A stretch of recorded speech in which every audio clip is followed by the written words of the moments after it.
Você já parou para pensar quais são os critérios essenciais para que projetemos a iluminação de uma igreja? Pois é, a iluminação é um tema recorrente em nossas comunidades católicas. Às vezes, há uma igreja muito bem projetada, muito bem planejada, mas a iluminação vem como vilã. Então é preciso pensarmos um pouquinho nesse tema. E eu te convido então aqui no nosso canal Comunidades Católicas a debatermos um pouquinho sobre isso, a conversarmos um pouquinho sobre isso. Eu me chamo Tobias Bonk Machado, sou arquiteto sacro e te convido então para acompanhar este vídeo.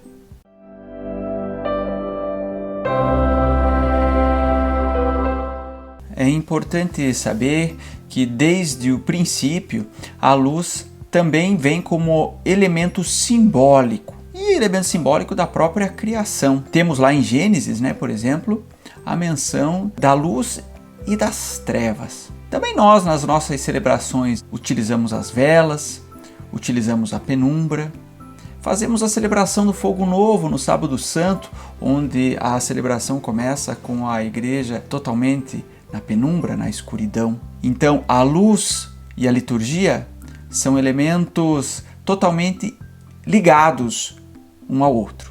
E nesse sentido, é importante saber que a luz nos traz sensações visuais, nos traz percepções do local onde estamos. Portanto, valorizar um espaço, valorizar um elemento pela luz, conduzirá a pessoa, e no caso de uma igreja, o fiel que perfaz parte da assembleia ali reunida, a luz então trará a ele sensações positivas de contato com o próprio transcendente. Assim, em uma igreja, não só o ambiente como um todo deve estar adequadamente iluminado, mas também pensarmos nos polos celebrativos, altar, ambão, sédia, fonte batismal, entre outros, que precisam ser destacados pela luz, porque ali, de fato, acontece o sacramento, acontecem elementos essenciais da nossa celebração eucarística. Dentro dessa ótica, então, eu vou trazer para você agora 5 elementos essenciais que nós devemos pensar antes de projetar a iluminação de uma igreja. O primeiro grande elemento está relacionado ao conceito do projeto. Ao conceito do projeto de iluminação em si, que está, claro, totalmente interligado aos conceitos de liturgia, de espaço litúrgico, mas também deve estar ligado aos conceitos do projeto de arquitetura. Há muitas solicitações de projetos de iluminação, de projetos luminotécnicos a igrejas já existentes, e nesses casos o projeto luminotécnico deve respeitar o estilo construtivo daquela determinada igreja. Assim, portanto, no Brasil, por exemplo, nós temos arquitetura barroca, arquitetura neogótica, neorromânica, arquitetura modernista, entre outros tantos estilos. E nesse sentido, a luz que se planejará para aquele ambiente deve estar totalmente interrelacionada a este conceito de projeto de arquitetura. O segundo grande elemento é o contraste que se deve existir entre a iluminação geral, a iluminação do ambiente, e a iluminação daqueles elementos que merecem ser destacados. Portanto, a identificação destes elementos, dos polos celebrativos, da iconografia, de detalhes da arquitetura, precisam ser corretamente levantados e calculados para que haja o devido contraste e valorização em relação à própria iluminação do ambiente. O terceiro elemento que eu trago aqui diz respeito à própria dinâmica em que o projeto de iluminação pode proporcionar. Nós temos o momento da celebração eucarística, temos momentos sacramentais, temos momentos de oração. São diversos os momentos que nós temos dentro de um templo, dentro de uma igreja. Assim, a iluminação pode favorecer para que esses momentos sejam muito melhores vividos justamente neste espaço que deve me oferecer a transcendência, a minha comunicação direta com o Pai. O quarto elemento que eu trago aqui é um elemento essencial nos projetos luminotécnicos. Ele trata do índice de reprodução de cor, o chamado IRC. Olha que eu preparei aqui para você. O conhecimento no trato da luz é essencial. A título de exemplificação, citemos então o índice de reprodução de cor.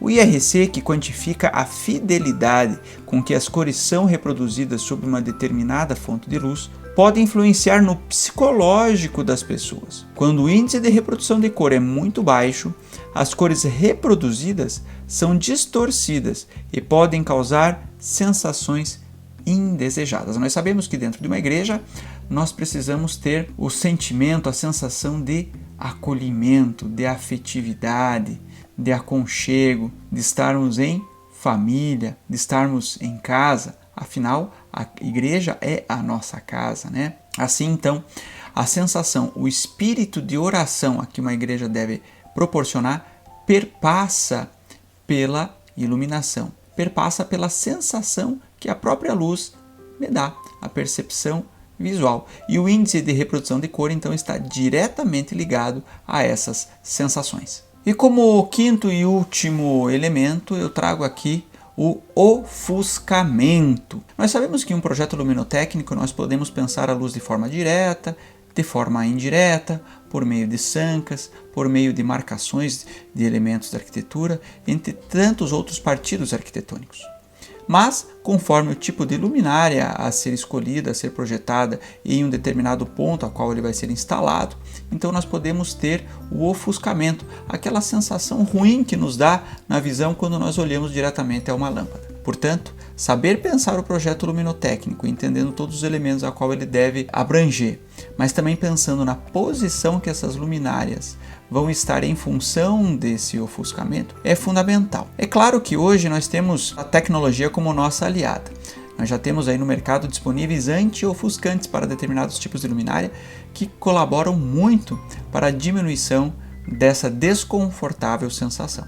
Mas são elementos essenciais a serem pensados então nos projetos luminotécnicos. São aí pinceladas para que vocês possam entender o quão complexo é um projeto luminotécnico, ainda mais quando pensamos edificações de grande porte, como são as igrejas, onde nós temos uma altura muito grande, quando nós temos uma largura muito grande e nós temos muitos elementos a serem iluminados de formas distintas, de formas diferentes. Portanto, é imprescindível que você tenha na equipe um projetista luminotécnico com experiência em igreja, que seria aí o ideal, né? Que tenha a vivência do mistério pascal para que possa compreender os elementos a serem iluminados, os polos celebrativos e também a dinâmica das nossas celebrações. Tá certo? Olha, espero que esse vídeo tenha ajudado um pouquinho a você a compreender tudo isso e não deixa de nos acompanhar. Olha, em breve nós teremos aí um curso de como construir e adequar as igrejas, em que nós vamos tratar um pouquinho de elementos essenciais aí do espaço litúrgico. Então não deixe de acompanhar esse canal, curta, compartilhe esse vídeo e difunda então as belezas da nossa igreja. Muito obrigado e até um próximo vídeo.